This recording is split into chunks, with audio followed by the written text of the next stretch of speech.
You're watching Experience Comic Culture and Sales, streaming live daily to Facebook, YouTube, Twitch, and Twitter. You know how when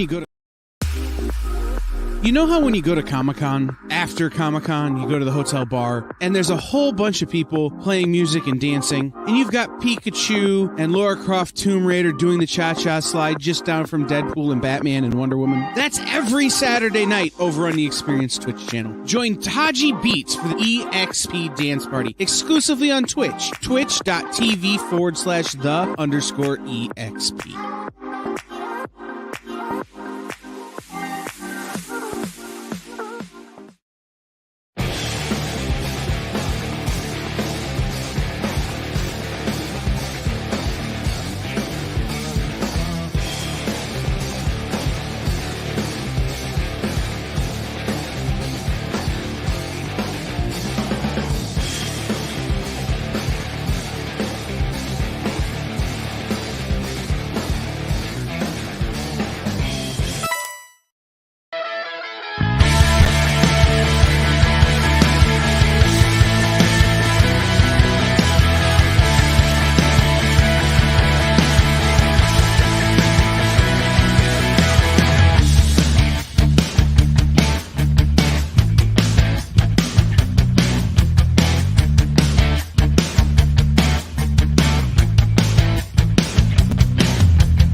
Hey, here we are, and who's in the house so far? And look who I found walking around outside. What alternate reality is this? There's three of us here? Whoa. Yeah.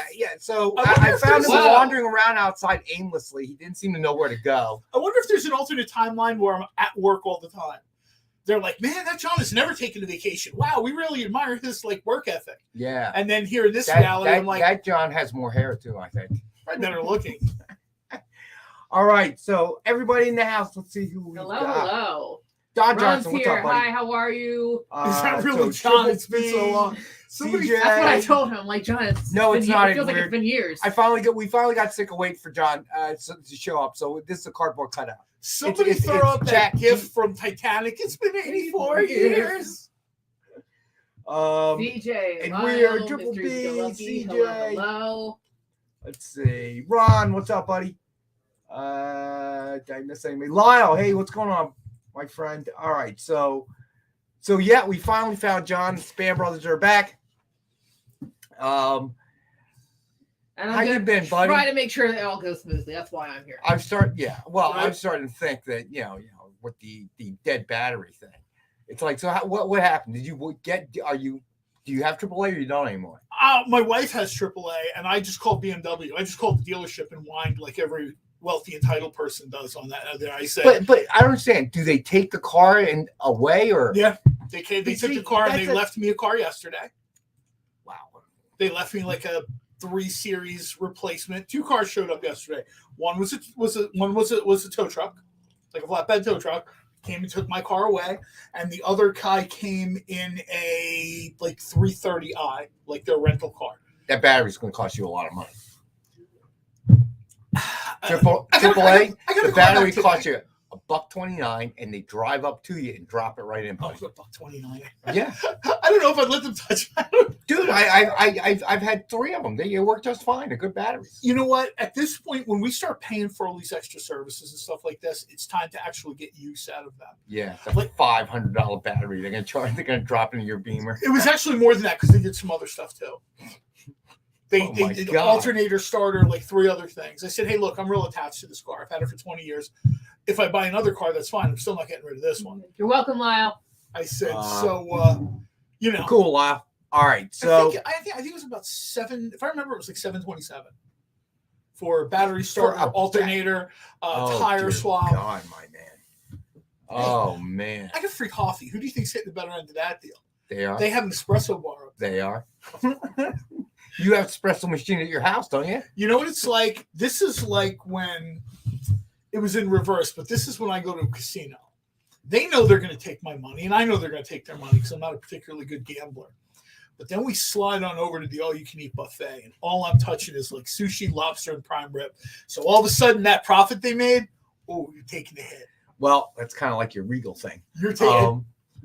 Hey, Dwayne DePayne, what's up, buddy? Which I saw Transformers today. And it's just like playing the video game. The story is just like, we don't care. They jumped the shark a long time ago. Well, no, I couldn't care less about it. Yeah, I'm just like, all I really wanted to see were Beast Wars, and even though they're making it look like it's Beast Wars, right, it's really not. I'm telling you, they jumped the shark, dude. They're just squeezing the license out for extra cash. So, all right, basically, yes.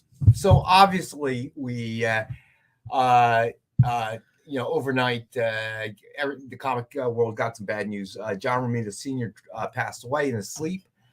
So that obviously the industry lost a. Yeah, JD, I think so. I would agree. No, not in the first movie. The first movie I liked, but the second one, they were revving up to start jumping the shark. That's right, and weird. $700 would have bought a lot of comics, buddy. So yeah, unfortunately, I found out from Facebook. Obviously, people started posting stuff. I found out through Twitter this morning. Like one of the first things I read, I was like, "Oh no." Yeah, I don't have Twitter. So one of the creators that I talk to almost every day messaged me at like the middle of the night and was like, "Oh, you're going to hear." So I don't know if they know better or whatever. But it's one of those things where I get up. Oh man, I get up in the middle of the night, wander down the hall to the bathroom, look at my phone. I'm like, I really need to stop looking at my phone in the middle of the night. I've been up since about 10 to 4 because at that point I was like, So I felt the need to go over to Marvel Unlimited and start reading all this old Spider-Man stuff that, Jared Sr. had done. So. What? Sad name drop. What an impact. Just. Nope. It can't be understood how important he was. It can't be understood how important his work was. Just. Whether it was Spider-Man or Wolverine or Punisher, just Daredevil. I mean, like just. Well, I think of Nick today. Not only was he, familiar with the family, friends with Jared Jr. or whatever, but his two favorite characters are Namor the Submariner and Daredevil. And, John Romita Sr., kind of broke through all that ground of what you see a lot of other people doing now. So, you know what I mean? That's one of those sort of Hall of Fame names. And he's up there with Stan. Yeah, and unfortunately, we talk about this. Those people, the pioneers or whatever, they're either gone or kind of like World War II veterans. That era starting. Yeah, it's just they're not kind of. I remember seeing John Romita Sr. probably maybe 30 years ago at a New York con, and someone asked him about the end of the Silver Age. Right. And he was the person that I heard credited with saying the Silver Age in comic ends when Gwen Stacy dies. And people disagreed with that, but I'm like, considering the source, I'm going to go with that. Right. You know what I mean? And I think when it comes from someone like that, it really sort of. Well, you're starting to see that wave, it kind of impact in terms of passings. I mean, you think about George Perez, Neil Adams. Yeah, I mean, the last couple, since we started doing the show, we've sort of had to kind of say goodbye to quite a few of these. These are name guys. Well, I mean, we're old, and these were huge names when we were young. Speak for yourself. Aren't you like a year younger than me? I'm like 10 years younger than you. I don't even know how old you are. I'm 58. And you're what, 57? I checked your personnel file. Yeah, how the hell did you get my personnel file? It's right next to your social security card. Okay, guys. See, that's why I stop him from looking. Wait, why? I know, because real quick, I know Romita Sr. again was from that very particular age of comics, but speaking for the younger crowd, I think like the newest. That was a veiled shot if you did one. I think the newest artists today are still looking at and are still being inspired by his Hold work. that thought. No, oh my God, who's that? Hey, Liv. Hi, Liv. Is Liv his daughter? Did she hang up on me? Let's call her back. I can't blame her. She called me. I think that's a really good point. People from, Hi. we'll say under 30 Amy fans. says hi. Hello. And everybody watching on the EXP says hi too. She has no idea what that is. Everything okay? Liv Tyler. No, it's not Liv Tyler, dude. Okay, is there a problem? My godson had never seen some of that. All right, you can text me if you want. And when I got him for his birthday, it was a Marvel Unlimited subscription. Hold on a second. I'm going to excuse myself. You guys keep talking. Talk amongst yourselves. I really hope there's a squirrel in danger if you're on the phone with your daughter. There's no squirrel in danger. Yeah, you're right. Those are sort of, those are the names. Yeah. So yeah, I got my godson a Marvel Unlimited subscription, and I said to him, look, if you really, the characters he likes, he's a big Marvel guy, and I said, why don't you go take a look at Daredevil and Spider-Man from the beginning? And of course, he thinks I mean from like 2000. I'm like, no, the actual beginning. Mm-hmm. And probably I didn't talk to him for, I'm going to say about 2 weeks. And he messages me, and he's about 60 issues into The Amazing Spider-Man. Mm-hmm. And he's talking about how, oh man, this is so cool. It's very trippy. And I'm like, yeah, I said, comics are always written of the time. They're almost like one of the ultimate zeitgeist things, right? So as you go through comics, you kind of get the vibe from each era. I said, you have to have the suspension of disbelief because the character doesn't age. Mm-hmm. You know what I mean? You read like Spider-Man like story and you realize Spider-Man should be 70 years old. Like Peter Parker should be 70 years old. And I think that, it's really cool for him to experience what the 1960s were like. Mm-hmm. You know what I mean? From by reading in comics. He's like, oh my God, it's wild. People are wearing like that with fringes. And I'm like, yeah. I said, you're going to see a lot of different line work and coloring techniques. So, this is weird. Well said, I think. But it brings us to a more controversial issue about this. To years, when you look at all those names, it's the really sad statement is that. Did this happen on Monday too? Are we back? Hey, JD. Everyone, let us know how we're coming through. Probably it's pretentious and a little know-it-all. Yeah, Not it's that connection of ours. He's right. It's just been brutal. Yeah, you guys are back. All right, it's just been brutal this month. Oh my God. Yeah, I was kind of watching on Monday. I popped into the show a little bit. Almost every show and this then happens. The YouTube feed died, and then I went over to Facebook, and then the Facebook feed died. And I was like, wow. Hey, Mill Skills, what's up, bud? Yeah, I know. We're getting a new laptop for this, and there's not much we can do about Comcast. I can get onto my soapbox to do my Comcast for him again, but I've already done it every single time. Yeah, Lyle, right? Hopefully you guys are all doing well up north. I know that the number of wildfires have increased, so that's not a good thing. Yeah, Mill Skills, don't worry. I'll get to a rant sooner or later. Don't you worry, buddy. Do we have music for Rex? Lots of time for Rex rant. Yeah, we got to come up with Rex rant music. So, going back to Ed Weird's post, you name all those people, and other than Stan, these, none of them really benefited from all that they've created. If you really look at it. Oh, yeah. I mean, we could really go into this about I think it's time. I think that obviously Kirby's death and the Kirby estate trying to reach a settlement was the beginning of people really looking at this, because they existed in an era where they were not properly compensated for their ideas, which have turned into multi-billion-dollar industries. Right now, on all across social media platforms, there's a hashtag called Comics Broke Me.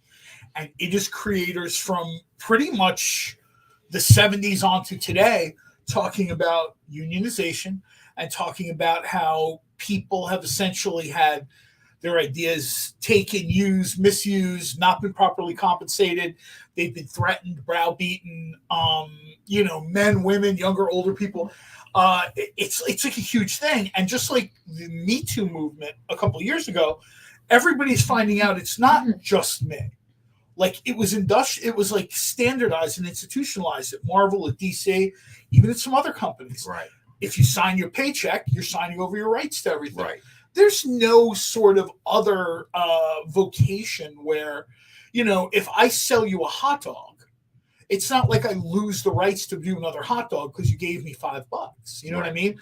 And this goes for almost anything, yet somehow that's the way publishing works.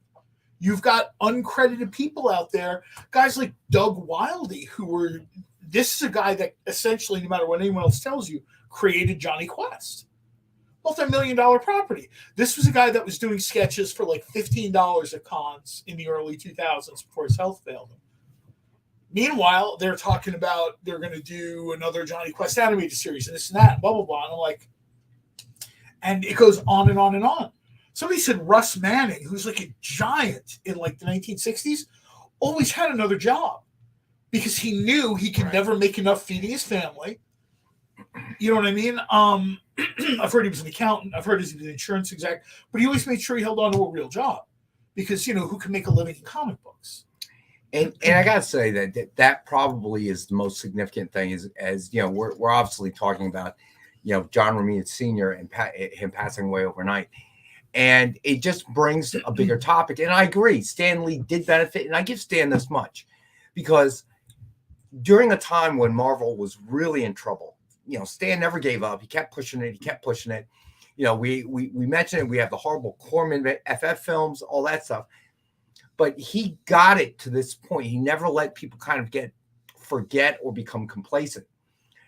There was a time when the guys at Image kind of felt like they were breaking those chains, but then we're right back to it in a sense, aren't we? It really hasn't changed that much. I think that's something that needs to be recognized because at one point you could get away with that right now. What? And we're keeping something like this turns into what it is today. I think somewhere, in the back, legally speaking, I know the law is not in support of them, but maybe it should be. That there is some sort of I don't know. Well, they just stakeholders kind of just like professional wrestlers. They have the worst of both worlds. They have the worst parts of being an independent contractor and the worst parts of being a countryside. Right. They for a little while, it looked like they were. But by and large, whoever, well, not Nick because we nag him for profits, but somebody else, we would get checks and maybe they would put our name on the comic, Rex and John's, whatever. But essentially, when Netflix comes along to do a series, we're not going to see any of that money. You know what I mean? When Audible decides to start doing audiobooks, which is like a massive business, we're not going to see any of that money. All right. JD, is this true? Are we blurry? And yeah, we are blurry, aren't we? I can see it now. Yeah, you're blurry and your mouth isn't quite matching your words. Okay. I'm going to try to shut down and reboot. Okay. Okay. And see if that improves things. All right. Giving it over to me. Yeah, there we go. Gave it over to me again. Oh, it's my favorite part of the show. Let's see here. Well, I don't have any comments on the topic they were discussing. So let's see what we can get with the comics here. We got some Batman, a lot of 3 here, which is going right now only $7. So we've got some amazing deals here in the back issues boxes today. This is a lot of really good stuff you're going to want to stick around for. Oh, they're back. All right. Hopefully this is an improvement. Really back? Is better, worse? I hate Comcast. Yep, you look better to me. If you check out that Comics Broke Me thing, not only are the stories heartbreaking. I hate Comcast, boy. It still looks blurry for some reason. Even the commercials. Why don't you just bring your thing from T-Mobile and just sit it right here? Yeah, I might have to, dude. All right, hold on. Well, from what I understand about Comcast business is you have 2 choices. You have terrible internet at a very high price, and then you have usable internet at a laughably high price. JD, how do we look? Still here, BBB. I The just worst had to check Amy is something. gone. So I know Amy's here. I'm still here if I'm not completely on camera. It's definitely clear enough, and we can hear your audio right now. All right, this is just horrible. All right, so you did the Batman lot of 3, correct? Yeah, my face for radio. Yes, I did. All right, so all 3 books for $7. Since you did it, we might as well go up with it. But the Comcast thing, don't even get me started.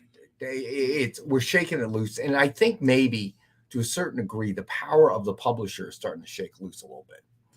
Well, I think they're dealing with, and I don't know if anybody really expected this, they're dealing with an instant information age. And we've seen this before. People say, oh, social media is bad, cancel culture is bad, or whatever. No. Consequences for your actions. I don't care how you vote, if you vote, where you live. I don't care about any of that stuff. There should be consequences for actions. I don't care if you're a $1 zillion executive or some guy pushing a broom somewhere. There's consequences for your actions. And if you institutionalize swerving creators, eventually that's going to bounce back. Right. And I think, if anything, the original Me Too movement proved, look, if we get the word out there and we exert enough pressure, change begins to happen. People who are still very active in that movement have said change is slow going, but it's happening. And I think that's what needs to happen both. It's weird that I seem to be attracted to certain things in my life. 2 of them are professional wrestling and comic books. Those things have parallel problems. Only a couple operators in the space, not really strong moral centers from those people who were operating those spaces at the time. Now pro wrestling has AEW, which is at least a little better, but they have their own issues. However, the contractors, whether it be comic book creators or the content creators, the professional wrestlers, they're going to wind up seeing the age-old strength in numbers thing. Unionization is a thing that comes and goes, right? When I was born, unions had this country in a chokehold. By the time I went to college, people were laughing at people in unions. And they were holding like weddings and parties in union halls because there was nothing there. Now we're sort of turned around again, where you're starting to see transit unions and some of these other unions just saying flat out, no. Right. Look, just no. And even though they're trying to rewrite laws at the state and federal level to undermine those people, it's not completely successful. Right. Plus, at the end of the day, if every knob turner decides to stop turning knobs, you know what? That's just the way it is. Oh. And I think to a certain extent, you'll always find someone who will write and draw comics. But now comics are $5 and $6. So when you're drawing the book and I'm writing the book and somebody says, do I really want to pay $6 for Rex and John's horrible comic? This guy can't write and the other guy can't draw. Why you gotta use me? Why can't it just be John's Well, comics? Amy can probably draw. She seems to me to be talented. We're just, if we had talent, we wouldn't be doing this. You could do it yourself. You could have named yourself. You didn't have to pull me into it. Well, I was trying to give you credit. I mean, For being lousy?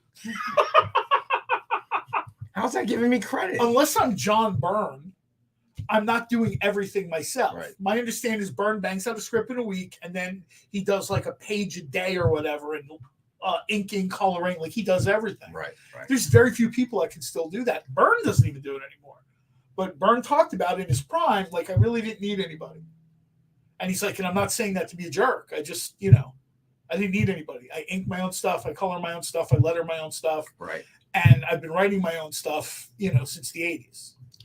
So I guess, for me, as that generation starts to kind of pass on, you begin to think about that, as we sit here in some multi-billion-dollar business and, you're churning out movies and you're streaming shows and whatever, you begin to wonder, is some exec really deserving of making that ridiculous money when the creator of this idea that everybody's banking on, is not seeing any profits? That's Well, here's the deal. The answer is always in the middle. Reasonable. Yes, publisher should be able to make a fair amount of profit, right? Yes, there's some kind of situation where somebody can always be entitled to residual. Hey, Austin, what's going on? Thanks for joining us, man. You know what I mean? Right. But when you're swinging wildly back and forth, you know what I mean? And this is the problem we have now.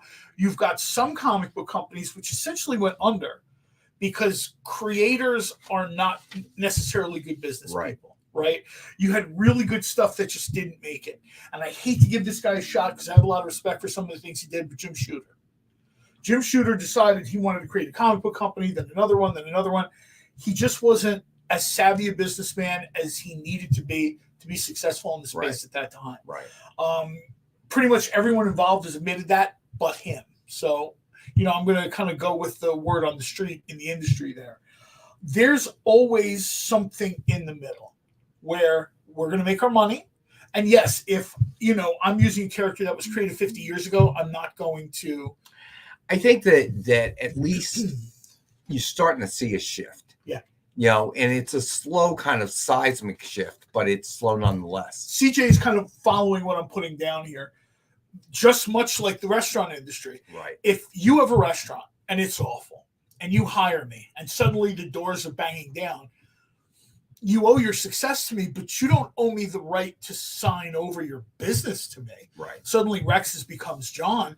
There's a way where you can keep me under contract, satisfy me financially, and I keep putting out these amazing plates that lets you fill up your restaurant. When owners and chefs work together that way, you see these great operations. When people let ego and just general sort of, I don't want to you know, this inflexibility, that's when you see good restaurants close. Right. You're right. Even something in our area like Lebec Finn. That's right. Georges Perrier was a legend, and that guy just didn't want to give an inch any way, shape, or form. That's right. He would rather close than evolve. Okay. And he closed. He closed. I mean, I'm sure he has money, and his people have moved on. Some of them I know. They've moved on to various other endeavors that have been successful. But who benefited there? Right. So, you know, the start of the show, we kind of started talking about, obviously, the passing of John Romita Sr. You know, obviously, the comic book world was definitely rocked by that loss. And you know, looking at I think it was Ed Weird that posted in chat a bunch of names of, you know, just people who were the creators of the Marvel Universe, the MCU as we know it. And out of that list of names, so few of them really benefited from their own creations, with the exception, you know, we mentioned of Stan Lee, but Stan Lee, he had to, you know, during the down years, the bankruptcy years, he kind of tried to do everything he could to carry it back to where it was. So in a sense, I don't see Stan Lee as sticking it to the man, so to speak. You know, I don't see Stan Lee, although he did call himself Stan the Man Lee. I don't see him in that same light as, like, well, he got rich and nobody else did. You know what I mean? Stan Lee, and he carried that on his back for a lot of years when nobody was buying it. This comment has been credited to Stephen King, and if he didn't say it, I certainly apologize. Credited to Stephen King was, asked about Stan Lee. Stan Lee is a necessary evil at the right time. You needed someone to be the point man. And by his own admission, that was not going to be Jack Kirby. He was not going to put on a three-piece suit, jump on a plane, fly out to Hollywood. He just wasn't going to do that. By all accounts, Jack Kirby was set in his ways. He wanted to draw his books, and that was it. Mm-hmm. Right. You know, he wanted to sort of live his life. He had no interest in sort of, you know, meanwhile, Stan is shooting out to London and Paris and Los Angeles, all these different, you know, screaming Marvel, Marvel, Marvel. That was sort of necessary. Right. Because if it wasn't, yeah, sure, maybe Marvel Comics would be better to a certain extent, but the MCU would be non-existent. Right. All right. So we got to go to our first break. So we're going to do that. We're going to get through some books. Yeah, we'll come back with books. We'll talk about New and Comic we'll keep Book talking Day. about it. Yeah, New Comic Book Day, and we'll keep, you know, talking about the topic at hand. We'll find out what came out from Dynamite this week. Yeah, I probably read absolutely. those So books stay last with month. us. We'll be right back.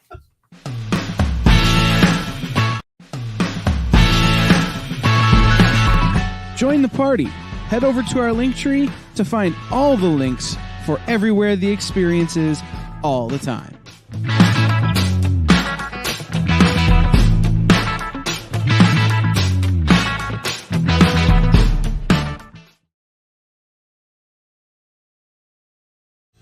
You just finished the last episode of your favorite. You just finished the last episode of your favorite new show, and you just have to talk about it. But all your friends are ghosting you because of that incident last week at the buffet. Oh, you know the one. What you did to that chowder. Ugh. Keeps me up at night. So what do? Join writer Dan Wickline as he breaks down all your favorite pop culture media. Whether it's a review of the latest nerdy TV show or a dive back into the history of your favorite comic characters, Dan's ready to discuss all the hottest topics live. Join the conversation as Dan live streams Tuesday through Thursday at 5 Eastern, 2 Pacific on Twitch, Twitter, YouTube, and Facebook. The Dan Wickline Show on The Experience. Comic Culture and Sales. What if Hans Gruber from Die Hard had to battle the Joker from Batman the Animated Series in a dance battle? Or who would win in a race between Baby from Baby Driver and Snidely Whiplash? If Austin Powers and Shrek found themselves in a hot dog eating contest, who would emerge victorious? These are the questions we talk about on Nerd Killer Warfare. Debate the most absurd questions you've ever heard in popular culture. Register now by scanning the QR code or visiting bit.ly/EXP casting.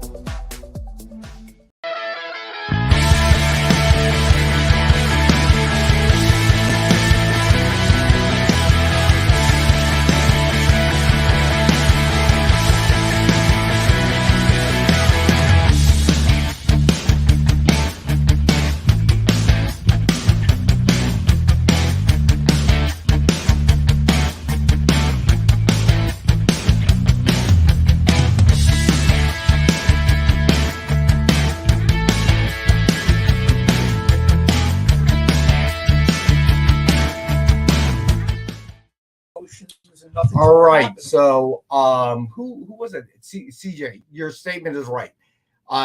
Stan was the performer. He's P.T. Barnum. He's the front man. Every band needs a front man, right? Exactly. And someone had sent Steve Ditko a letter. And I know it's hard sometimes if you're not on Twitter or social media, you don't see a lot of this stuff.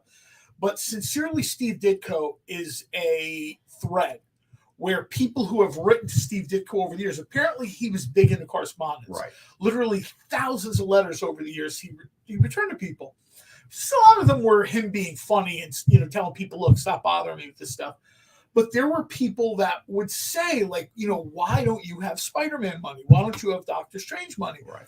And he admitted in some of the letters that it's partly his own fault.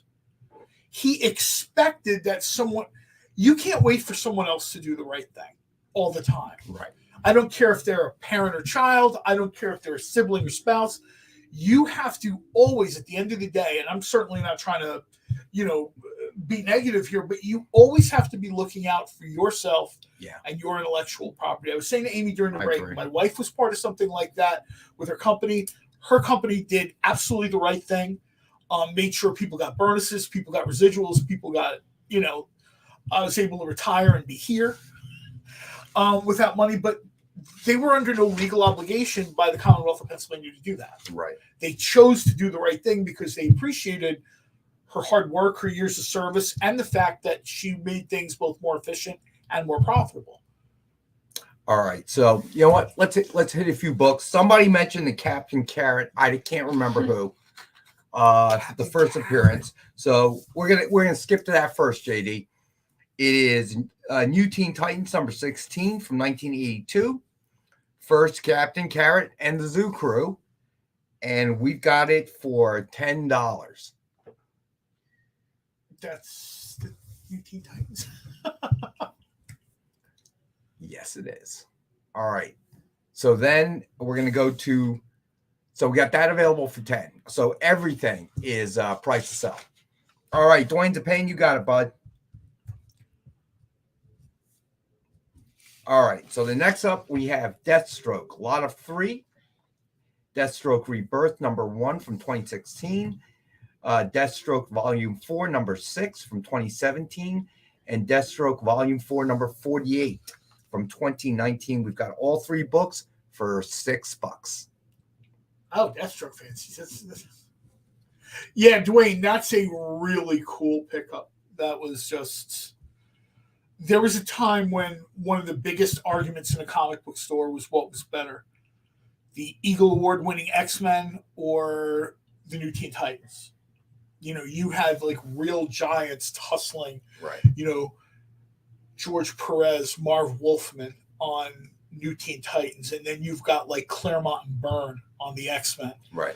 That's sort of like that's like a kaiju fight in terms of talent there, and cases could be made for both or whatever.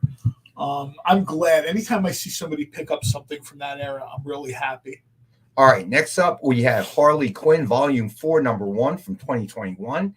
It is the Derek Chew variant. And we've got this one for $8.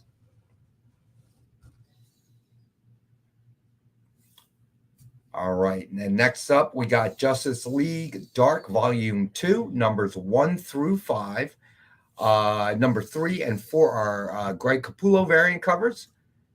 And we've got all 5 books for $15. Lars Man wants Harley. You got it, Lars Man. Yeah, I mean, these are a great pickup because I'm assuming at some point with Gunn and Safran kind of being there, they see that there's legs for Justice League Dark. Right. Right? They see there's legs for horror-themed, based, like if you watched Doctor Strange in the Multiverse of Madness, 2/3 of that movie is a horror movie. Right. Yeah, you're right. Right? First third of that movie is a comic book movie. The next 2/3 of that is a horror movie. And Gunn and Safran being super observant and having unique viewpoints, like perches to watch this stuff. I can't imagine at some point there would not be a Justice League Dark. Right. Because that almost seems like they would be leaving money on the table. The right mix of characters, Keanu Reeves has been very vocal about he wants to do Constantine again. Right. Matt Ryan has been very vocal about wanting to do Constantine if Keanu Reeves does it. That'd be nice. Yeah, I really enjoyed that movie. Well, that's what I'm saying. There's some there. You know what I mean? There's sort of, you introduce How Constantine. many times can you use the word there in the same sentence? What I would probably want to do is you want to do a Constantine movie bringing Keanu Reeves back. And then you sort of have that mid and post credit scene where he's integrated into the larger DCU. So there was a review on Secret Invasions. Yeah, right? Eddie, you're right. Mhm. Scarlet Witch was like Carrie, the last it was. half of that movie. So so we'll talk about that. The reviews for The Flash? Secret, no, we'll talk about that too. But Secret Invasions. So Larissa, thanks for joining us. Mike Grell, I remember I loved his work too. Mike Grell, Larissa, we were talking about when we were in Austin. We were out every night. We were super late. It's very much a comic book television movie crowd at ATX TV. We were talking about people who had been forgotten. And one of the first names that came up was Mike Grell. Yeah, that's right. That was very generous of Lars Man picking up that Adam Warlock CCA for Ron. I love this group, this community. All right. Yeah, I mean, this is what makes it unique. There's a million claim shows out there, and I'm not saying you shouldn't check those out, but there's a million claim shows where someone is juggling and they're on a unicycle and they're reading the name of books that they're selling, and that's tons of fun. Yeah, they don't call it unicycle anymore. What do they call it? A motorcycle? Well, one-wheel bicycle? You mean a real unicycle you're talking about? Yeah, have you ever watched any of these claim shows?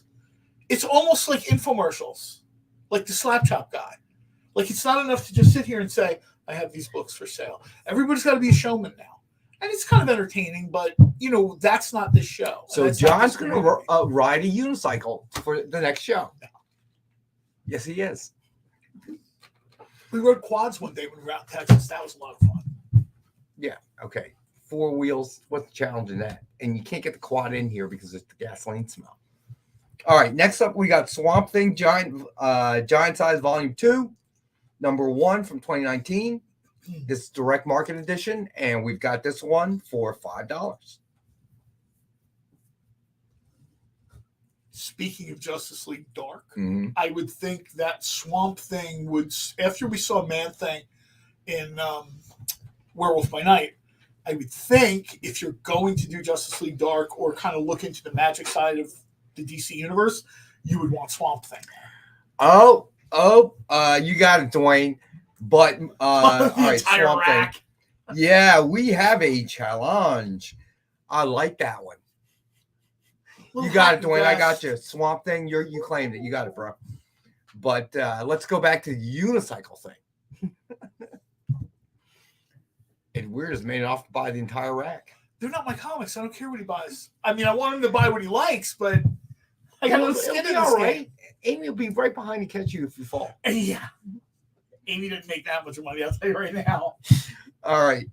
Next up, we got Titans Lot of 2. Teen Titans Year 1, number 1 from 2008. And Titans Burning Rage number 1 from 2019. And we've got both books for $5. I'm always not huge fans of when they do this. This one was done really well. Really well. A lot of times they're just rebooting. Right. I thought particularly Teen Titans Year 1, that was good stuff. That really sort of captured some of what had come in the late 60s and 70s. Right. I thought that was really well done. All right. They try to make the Teen Titans grim and gritty, like, oh, it's 10 years in the future and they've killed the Justice League and taken over. Come on, man. Not with names like Speedy or not. All right. Next up, we have Teenage Mutant Ninja Turtles number 100 from 2019. Kevin Eastman variant cover. And we have this one for $6. John, are you seeing the Flash this weekend, or? Yeah, I'm seeing it tomorrow. Does the sun rise in the east? Just making sure, because I'm actually like looking on websites right now. Like, it's not a lot of pre-sales are going on, so it's kind of easy to just wing it and pick a movie. We'll get into that in a while, but we talked about this. There's a concentrated or concerted effort to sandbag this movie. You go on social media, you look at the Flash. People are outraged at everything, including either the exclusion or inclusion of people's favorite versions of iconic characters, which are the little. Apparently, they decided, hey, look, we don't know what we're going to do with this Flash movie. We can't really build it around this guy because he's terrible. So what we're going to do is we're going to throw in as many of this other things we can. Right. So you know what I mean? Don't look here, look here. Yeah, like Ben Affleck is like right there. Yet somehow people are talking about what we're going to get George Clooney. Not to mention, and I feel bad because people have tried to portray Superman. They've done honest efforts. You get that bucket. There's no judgment here. Okay, look, you want the popcorn bucket? No, you get the bucket. I'm not judging anyone who wants to see the movie. I'm not judging anybody. I already have the pre-sale thing for the watch. Because the watch has like a light up sort of. A lot of people worked hard on it, and you want to support those people. Yeah, I'm like I said, initially I didn't want to see the movie, but then I realized, well, first of all, my godson wanted to see it. We had a kind of a tradition. And second of all, this movie employed like 7,000 people. So there's no reason to not see it and support the others. So Lyle, is it right now where you're at? Is it all daytime? Is it all nighttime? It's 24-hour day. Well, he says there's no sunrise or sunset. I'll just wing it on Friday. So that just mean that can mean either way, right? It could be all day or all night. Huh? What'd you say? I'm just bringing up what John. I'm like, I might just wing it and go Friday night. You know what? There's a lot coming out this weekend. Friday actually, night there's a lot of might coming not out be this the weekend. night to wing it, or Saturday maybe. See, I always go at off times too. Like you have a life, so you go to the movies in the evening. I'll go see this thing at like 1:00 in the afternoon when other people are working or whatever. Thank you, Don. I was not aware. I'll head in.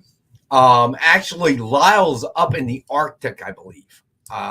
Even beyond, in Canada somewhere. So it is cold where Lyle is. He's at a research station investigating something they've dug out of the ice.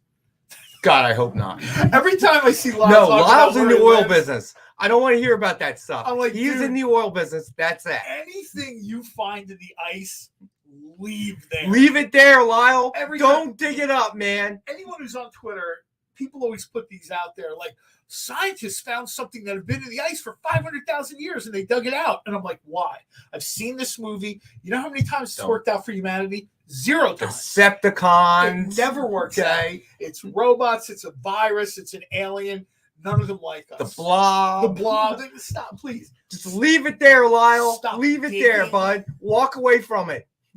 We don't need to know. Stop digging. Stop. People are like, don't you like exploration? Good time for a lunch break. It's cold up there. Go inside. Have a coffee After or something. Jacques Cousteau, they should have said, we're not going to look down there anymore because I don't want to know what's down there. That's right. I agree totally. The all right. Dolphins will warn us if something's coming. I'm pretty sure. God, I hope so. All right. So next up, we have Action Comics number 474 from 1977. All right. And we have it for $6. Wow. 80th parallel. I'm going to assume that's way up there. Yeah, It disappeared on me. Hold on a second. No, take your time, JD. Oh, it's okay. Nothing else works on the show. Why should this? It's Comcast's fault. There we go. World peace, everything. It's their fault. World peace. All right. We have this one for $6. Dr. Light. All right. So then next up, we got Spider-Man Unlimited, number 1 from 1993, First Shriek. And we've got it for $5. John Spilios, what's up, Hey, Big John, John? how you doing, bud? How you doing, man? So, I guess you guys talked last you got a week large about man. Enter the Spider-Verse. What's that? You probably, he said he hasn't seen the first one, but I'm guessing. No, I saw the first one Oh, did you see the first because one? it's streaming. Oh, I thought we all understood this. John Why did you guys- this when I was gushing over it on. It might have been the Monday after. He was in Texas, I was dude. in Texas. He was getting drunk, going to watch movies over again. And I said this. I kind of put this in the chat on Monday, but I wasn't sure if people were reading it. what day was that? Fans of the TV show Justified. I got to meet the panel. They were super nice, taking questions. They were really funny. We got to watch episode 1 of the new series, Justified Primeval. Yeah, but what day was it that you went to the movie theaters to see Spider-Verse? And you texted me the picture. That might have been the last Wednesday or Thursday. Let's look. Let's look. It might have been Wednesday or Thursday. We've been a couple times. Let's look. John Cole. Here we go. For people that are wondering, how many times have I seen Enter the Spider-Verse so far? 8. I saw it 4 times in Austin. Okay, and 4 no, times in it San was Diego. Saturday, June 3rd at 2:14 p.m. with a picture of John in some sort of recliner thing. Yeah, we found And the theater. the text actually says, drunk and in the theater seeing Spider-Verse. Agaagain, thankfully, You know what they shouldn't Regal serve is in theaters? everywhere. You know What? I found the Regal Theater. You know what they shouldn't serve? Alcohol. Yeah, I know that. That goes without question. So, Because we went from a bar and we Ubered literally. This was like this huge kind of complex area. right. And we were so fat, lazy, and intoxicated. We Ubered essentially to the other side of the area, which is like 1/10 of a mile. And the girl even said, "We're still in the same parking lot. You guys know that, right?" She's like, "I don't want to take advantage of you." And I'm like, "No, I'm not walking that far. Take your money." So the reason I knew it wasn't a Wednesday because I remember getting a text sometime over the weekend because I was standing in the middle of a softball field going, "Are you serious? Yeah. You went all the way to Texas to watch the same movie again?" Certain things at ATX TV were canceled because of the writer's strike. Mm-hmm. So like certain things we saw, like Disney Marvel didn't care. I've seen the first episode of Secret Invasion. People are really gonna, I think I liked it, but I like pretty much everything they do. So, you know what? Talking about wrong place to serve alcohol. So Dwayne want to know if I think it was you, Dwayne, whether or not you caught any of the World Series, the softball World Series, the college World Series. Love to hear about it. So I'm at this tournament, and even if you're not into youth sports, it's impossible not to read the news about all the people, parents and coaches beating up umpires, yelling at umpires. You just see these memes and stuff, right? So I go to this tournament, and they are actually serving beer at this youth sports tournament. And I'm looking over there going, now let me get this straight. Parents and coaches argue over every call when they're stone cold sober. Yeah. Put 3 beers in them. What could go wrong, right? Surprisingly, I did all of that, and then we get eliminated on Sunday, and we're watching a few of our other freaked organizations' teams. No. It was great. All of a sudden, this really bad idea. I'm joking with umpires about it, during the whole tournament. All of a sudden, the bad idea turned into a really great idea. I got a couple of hot dogs. I'm like, boy, a beer would really go well with this. At that point, I'm not going to get out of control. Our team was already eliminated, so there's nothing for me to yell about. But I got to admit, it probably was not the best idea. Okay. Most tournaments, like one we're going to this weekend, has explicitly put in the rules to team administrators that no alcohol is permitted anywhere near the facility, including the parking lot. For good reason, too. All right. For very good reason. It is crazy. Larissa, that's great that you collect the WCWS cups. Cups are your thing, apparently. but I think that's awesome. Triple B, let's see. I got to look, my friend. All right, here we go. So X-Men. All right, so first X-Men book. We're going to hop around a little bit there, JD. He hates that. I know he does. X-Men Grand Design, Second Genesis, #1 from 2018. And we've got it for $5. So, Larissa, are you a youth sports parent, a coach, or I'm just curious? But you're right. Parents are, I've had an incident where it's 3 years ago. I helped my daughter coach, and it's not unheard of for parents from one team to get into a fight with parents from another team.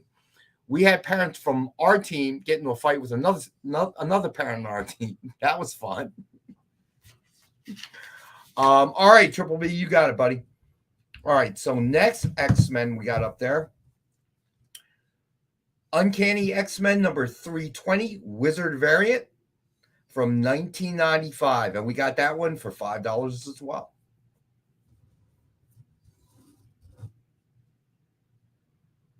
That's a cool cover. Is that Jim Lee? I'm just trying to see whose cover that is. No.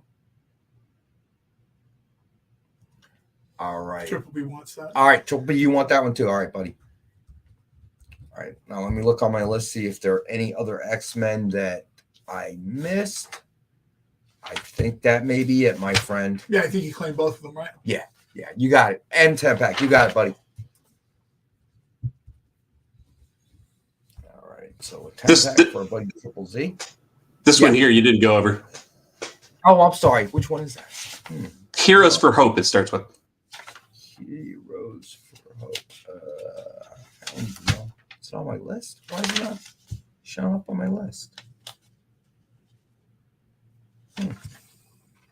Oh, yeah. There we go. Heroes for Hope, starring the X-Men #1, 1985. Newsstand edition. Art Adams cover. Got that one for $5 too. Oh, wow. An Arthur Adams cover for $5. I'm sure someone. I have least ones to scoop that. You got it, Dwayne. Up. 10-pack for you as well. You got it, buddy. All right, you got it, large man. All right, and since we've had 2 claims on the 10-packs, let's do that one next. Triple B, large man beats to it, buddy. All right, so Dynamite 10-pack reader set, 10 random Dynamite titles, $3.99 cover price or higher, so a $40 retail. And as always, we have the 10-pack for $5. All right, again, that will include 10 random Dynamite titles. We will do everything that we can to make sure we don't duplicate them. If you buy one, that's no problem. If you buy a lot of them, we'll do our best. All right, so just want to throw that out there. All right. And thank you, JD, with the assist on that. I missed that third X-Men. All right, so the next up, we've got Venom, Volume 4, #35. Legacy #200, the Gleason variant. Nice. It's an oversized square bound edition from 2021, and we've got the one for $15.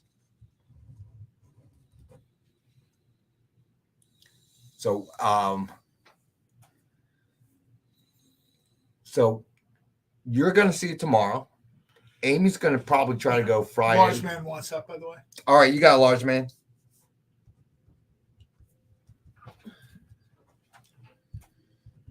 Yeah, I'll see it tomorrow in the afternoon. I'll probably see it again like I'm not going to leave again. I'll probably How's the con? ATX TV is great. It combines the best parts of like a traditional Comic-Con with sort of the best parts of industry shows, right? Where it's just like insiders or whatever. Right. It's weird. Like we would go from I saw the first episode of Secret Invasion, screener copy. Really kind of cool of them to do it. Ask some questions or whatever, and then there's a break. The reviews were not great. The ones that I read. Well, that's why I said I always read the bad ones. I like almost everything. I've heard good stuff so far. I like almost everything Marvel does. Even the stuff that is not great, I've still seen a couple times, like the Eternals, which is just not. I didn't enjoy it that much, but I won't shut it off if it comes on TV. Right. To me, it's live comic book streaming, so movies, you would actually have to click on it. It doesn't just come on TV. Oh no, it's on like whatchamacallit? Like it'll pop up on TNT or whatever. They always have like Eternals. Yeah, it was. I thought it was right before AEW wrestling, like 2 weeks ago. Really? I thought so. I might be wrong. wrong. Broadcast already? I gotta wait at least 2 years. I thought, like I said, I might have been wrong, but I got home, grabbed the TV, bip, and I'm waiting for wrestling, and the Eternals is on. So. And don't worry about it, Larissa. I plan to wait until it streams. Secret Invasion episode 1 was good. It's exactly what I want. They have a type of storytelling they do for Disney Plus that I really enjoy. People complained about Falcon and the Winter Soldier when it comes to I think is one of their best shows. It falls on deaf ears. People complain about Ms. Marvel. I don't care. People complained about other things. Well, what about this? Well, what about that? Don't care. I'm enjoying them. That's why people are like, oh, Disney Plus raised their prices. If they charge me $50 a month, they will get it. Fall of 2 years ago. Don't we have to reach fall 2023 to make it officially 2 years? Literally, it was funny. My wife, but it was so sucky that I could see executives trying to push the time up. My wife asked me. She said, "If they charged you $100 a month, would you pay it?" I said, "Yeah, I'd just get rid of something else. Like I don't need Netflix. I have Netflix. I have these other services. Maybe if you didn't pay $700 for a car battery." Well, like I said, it wasn't just a battery. They had to do other stuff. The bracket had some rust on it that holds the battery in. I'm like, the last thing I need on a car is rust. So they did a fair amount of work, and I got to drive around in the 3 series for like a day and a half. They comped me the gas because they were so, He like, seems oh my awfully God, the battery died in your this. car. We're so sorry. All right. We got to go to our next break. So we're going to do that. We'll come back, get through a few more books, talk about New Comic Book Day, and more about The Flash. Why was Princess Zelda sad after watching a bunch of YouTube videos? She couldn't find a link in the description. We'll stop if you subscribe to our YouTube channel. It's super easy. Click subscribe and click the bell when you do. And thanks for supporting the EXP. Did you know that across America there are over 2, maybe even 3 live stream producers who can't even afford Mountain Dew? Take Brian here. Brian has gone 2 weeks without a sip of Red Bull. If it goes on much longer, he may take a shower and get a real job. Situations like this are as tragic as they are preventable. Join the experience on YouTube and gain access to special emojis and members-only streams. For less than a cup of coffee, you can keep socially awkward hermit people working from their parents' basements where they belong. Scan the QR code on the screen to join. You'll be glad you did.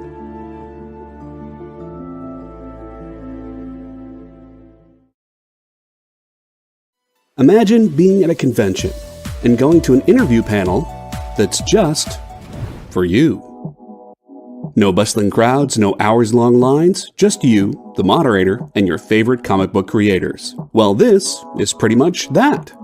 Miss Jen sits down every week with 2 comic book creators for a live stream interview about their latest work, and you can ask them whatever you want.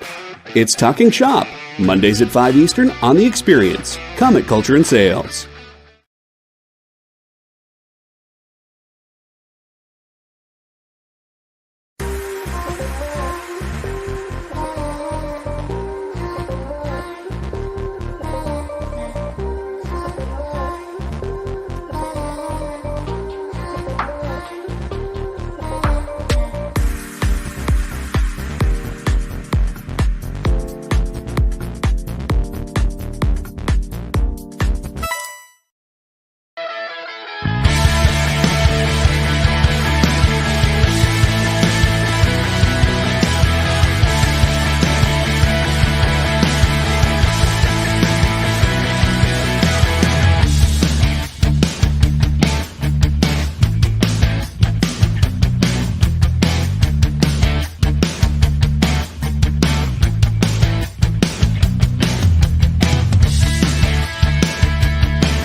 be surprised about that one. But so All yeah, I right, did. so we're talking about the ins and out of the rumors that Flash. that John's heard about the Flash, and there's some interesting.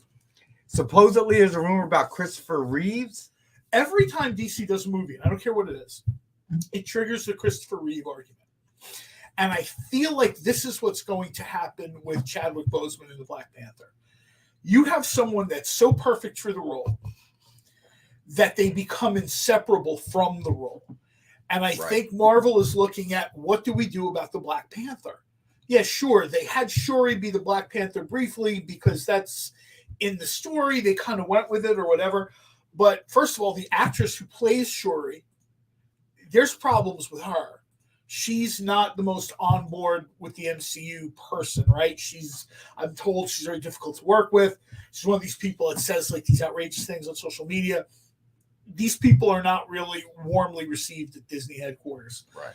I was saying, Amy, there are people who played Superman obviously before Christopher Reeve and people who played Superman after Christopher Reeve. For certain people, me being one of them, I don't care who you get to play Superman. Christopher Reeve will always be Superman. The way he looks, the way he acts, it's just that's not going to change. You see, I think that the Christopher Reeve, the Michael Keaton, those two movies came during that dead period, so that was all anybody had, and I think that's why it was so heavily identified, and it really didn't kind of work beyond that. Okay. For Batman, obviously, it didn't really work until Dark Knight. Okay, the George Clooney, it was getting increasingly kind of ridiculous. Well, Dwayne, that was actually talked about. That was talked about having Michael B. Jordan play a Killmonger from the multiverse, where he's actually the Black Panther. That's an idea. Because if we have everything in the multiverse, right? Anything is possible. Right. Well, it would be possible that T'Chaka would not have sort of sent his brother away. Anything could have happened, blah, blah, blah, blah. Michael B. Jordan would be a great Killmonger. I don't know. That guy's star is so big now. I don't know if he wants to take that on. Right. Because this is a guy that literally picks up the phone and gets movies made. When you're working with Disney and Marvel, that's not the case. Elizabeth Olsen has been talking about this constantly. I love Elizabeth Olsen as the Scarlet Witch. She did an amazing job. She brought an energy to the character that wasn't there before. But now every time I see her speaking, it's negative. Right. Marvel, Disney, this and that, blah, blah, blah. When people put millions of dollars in your pocket and you whine and complain, you've immediately shut me off. Like, hold on a second, man. They put 7-8 figures in your pocket and now you're upset? You didn't have any problems when you're getting paid. Scarlett Johansson, who is a significantly larger star than almost anybody in the MCU, people claimed she was difficult to work with. I've never heard her once condemn the movies. She might have condemned the process or something else or whatever. She is fully on board with Disney and Marvel, and the rumors are that she's doing another project, another Black Widow project or something adjacent to the Black Widow. When I don't know if Michael B. Jordan wants to get in that sort of comment's a little harsh. I disagree. But about Rocky? Well, it's not a Rocky movie. It's not the Creed. I kind of see where Triple B's going with this. Okay, all right. If you want to make a story independent of Rocky, go ahead. Okay, boxing stories have been made. The Rocky franchise, to me, it's a matter of. Well, we went back and we talked about it earlier about the greats that invented the MCU. All right. Sylvester Stallone took a budget on a string and made Rocky. Okay. And nobody really supported the idea. The movie came out and it was phenomenal. It was a great hit. And it launched his career. That much is true. Okay. Obviously, the Rambo movies and everything else, it really launched his movie. But that movie was so tremendously well made on such a little budget. And in a sense, that IP is his proprietary product. Okay. Creed was his idea. Okay. We all know that Creed was loosely based on a kind of a Muhammad Ali-ish type of character. All right. And to make another Creed movie without Stallone, I think is wrong. I mean, ultimately, that idea birthed out of his head. Okay, you know what? I local Philly guy. I see what you're saying, and I Yeah. see what a lot of people are saying about this. I don't know what the contract situation was. Yeah, I'm not saying it's. I don't know if Michael B. Jordan's Jordan fault. got on the phone and said, "I don't want Sylvester Yeah. Stallone anywhere near me," or it became. No, that was something with Sylvester Stallone and the company. That was Yeah. all between My them. understanding is that Michael B. Jordan had nothing to do with that. he wasn't cut out. Stallone Well, he was- sort of had issues with the production company or the studio, and he sort of decided, if it's not my way, I'm out. And they said, "Okay, you're out." And when you make that claim, when you kind of go all in like that, you have to kind of accept the fact that, Yeah. with the all right, Expendables, he said, "I'm Creative all Keith, in." Let's see. Didn't cause issues. I would believe that's true. Yeah, I saw an interview with Stallone. He didn't seem to have any ill will or anything towards the situation. He's like, "I'm moving on." He wants to focus on other things, maybe other IPs that'll put more money in his pocket, like the Expendables. Maybe. I don't know. All I knew is it wasn't sort of I don't think it was a Michael B. Jordan thing. No, I don't think Michael B. Jordan personally, was like calling, say, I don't want Stallone involved. But to a certain extent, how that panned out, I think will ultimately kind of have an effect on, ultimately how people. And someone asked me this before I went on vacation, and I felt bad, and I don't remember who it was. I'm sorry, I didn't ignore your question, but the question stuck with me. And I had said about the difficulties of recasting the Black Panther. What would I do? I would do a Black Panther movie set in like the 1940s. So this way it's like T'Challa's father or grandfather. And this way nobody has any problems with it. They're fighting Nazis. Maybe there's some kind of Captain America or other World War II character. Maybe we get the android Human Torch in there, the Invaders, something like that. This way, you can't say they recast the role of T'Challa the Black Panther. It's someone from his past. And let's be honest, everybody enjoys seeing Nazis get punched in the face. Let me say this. I could see, Nice Sly life, man. walking I away. appreciate that. All right, Sly getting cut out of it and walking away from it, and feeling kind of like, when the first Creed movie was made, Michael B. Jordan was not Michael B. Jordan we know today. All right, Dolph Lundgren. Are you kidding me? Dude, without Rocky, you have no career, man. Okay? Seriously. And then you have to come back to Expendables, okay, when your quote-unquote career was over. But who knows who Dolph is without Drago? Nobody. Well, I think Dolph Lundgren knows that. He was in a couple movies. He was best known for dating Grace Jones at the time. Oh, that's right. He was in a very kind of entertaining 80s movie with Bruce Lee's son, Brandon. It's one of those things that you leave it on. It's kind of like a funny late 80s, maybe early 90s. Yeah, I remember that movie. Yeah, that was. I loved Brandon Lee. Yeah, big fan. Dolph Lundgren was pretty open about his own problems. He's a super smart guy, too. Yeah, he kind of talked about how he burned bridges. He didn't want to play the game anymore. He made bad investments. He had bad relationships. He was super honest about that. Yeah, I like Dolph. I mean, don't get me wrong. But my point is how that kind of went down. No, it's all right, Triple B. I kind of like this topic. How it went down, I don't think was fair to Sly. At the end of the day, it's his idea. Okay, you're building on a universe he created. So I agree. Whoever made that call, I don't know what Stallone was asking for.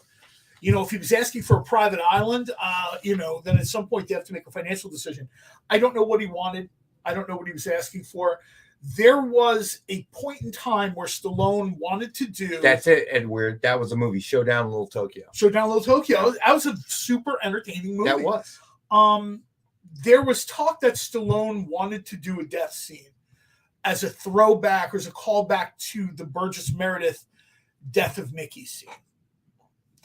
And the studio felt, and this is just a rumor, the studio felt Creed 3 did not need to be burdened with the death of Sylvester Stallone in a movie. I don't know if that's true or not. Personally, I don't necessarily want to see that. If Stallone wants to do it, that's between him and the studio and the cast or whatever. It'd be good, but a good apparently ending to it. That was sort of what he wanted to do. He wanted to bring it full circle, I don't see a where problem with he that. sort of dies, and that's like Creed's motivation. Blah, blah. And I guess they just decided, you've got the screenwriter, you've got all these people in motion. At some point, a decision was made, we don't want to do that. And I think at that point, Stallone is reported to have said, well, if we're not going to do that, I'm good. That's the only thing I'm interested in coming back to. That ultimately, is the point I'm trying to make. I have no idea if that's true or not, though. No, but if it is, the idea birthed from his head, and he wants a logical conclusion of it. And somebody who is taking that and saying, well, no, your idea is stupid, even though you create the universe I'm trying to piggyback off of. See, that's my problem. But all right. I no, like I said, unless his ask was so ludicrous, I don't see any reason why he wouldn't have been in it. Yeah. I think from what I've read, it became like an ego thing. And Stallone decides, you know what? I don't actually need to do this. Mm-hmm. He said it right out. This movie stands on its own. You've got tremendous talent. You got Michael B. Jordan. You've got Jonathan Majors. You've got, oh God, I always forget Valkyrie's name. Michael B. Jordan's character's wife. I can't remember her name, but everybody knows her as Valkyrie from the MCU. You have a lot of talent in that movie. Yeah. And the movie stands on its own. Would I like to have seen that scene? Would I like to have seen Sylvester Stallone? Yes. Did I want to see Rocky die? Maybe not. Maybe I don't need to see that. You know what I mean? So maybe the decision was made that there's too many people like me that don't want to see that scene. All right. So let's get to a few more books. All right. What's those? Universal Soldier is a great movie. Rob Van Dam is in that. At one point, they had Bill Goldberg, the wrestler, in one of those. Universal Soldier is one of those 90s guilty pleasures. It was okay. It was, as you say, popcorn movie. Yes, that's exactly what that stuff is. All right. So we have Wonder Man Volume 2, Number 1 from 1991. And give JD a second to find it there. He probably fell asleep because we were just chattering. There it is. All right. We have this one for $10. Not Hal Haney. Who is this? Rainey? I'm trying to see who the artist is. All right. So, this was a good book. I remember this book. Wonder Man was one of these characters that they had never gotten quite there. And I remember when this book came out, I thought, you know what? This is entertaining. Is it legendary Marvel Hall of Fame stuff? No. But just like the popcorn movie, these were sort of an entertaining read. Like, where does this guy go? His life is real weird. All right. So Lars Man asked about the Green Label. So let's go ahead and do that one. All right. So it is Jeff Johnson. Thank you. You got it, Dwayne. Hold on, buddy. Let me write you in here. I was pretty sure it was Terry Austin. I did not know who the artist was. All right. Gotcha, Dwayne. All right. So this one's for Lars Man. All right, Lars Man. So the Green Label you see is Spider-Man number 5 from 1990. All right. It is a CGC 9.8 with white pages. Now, the one thing that's different is this one's signed by Todd McFarlane. Oof. But it was signed, prior to CGC starting their signature series. So that is not authenticated, but there is a certificate that comes with it. All right. I should have just used this to pay my car bill. How much is this? This is $150, so it wouldn't be enough. All right. So signed by Todd McFarlane, the old Green Label, signed in silver right at the top. As you can see it right under the AN. I haven't seen the Green Label since I was at cons before the pandemic. That's the last time I think I saw a Green Label book. Is from the Wizard of Cards and Comics Select. Yeah. All right. So. Yeah, somebody just said it. This comes with the COA, but not Dynamic Forces. Correct. This comes from somebody else. But COA. It is signed in silver by Todd McFarlane, and I've seen it a little bit. It's a company called Trust Me. Does it have the spiderweb stamp on the back? What do you mean by the spiderweb stamp, my friend? Eddie, I read a really interesting thing about Red Scorpion. There was a conversation about pairing Dolph Lundgren's Red Scorpion character with Arnold Schwarzenegger's character from Red Heat. Too, so they can see Sig. They had some conversations Thank you, about Amy. that, and it didn't work. It obviously didn't happen, but. So what's the date on that? When was it signed? So here we go. Maybe let me see this. Alex, right behind. No stamp. But no stamp, but it's definitely his signature.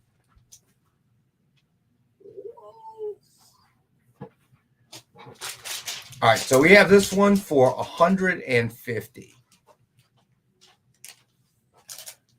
Wow, we're totally out of focus now. Oh boy. Oh no. What? JD? Just wave something in front of the camera. It'll refocus. There you go. I was going to say, I feel a little fuzzy. Can we take a break? Yeah, Edward, I forget where I saw that from. Collider or one of these things where there had been these conversations about, because Red Scorpion, Dolph Lundgren movie, super entertaining.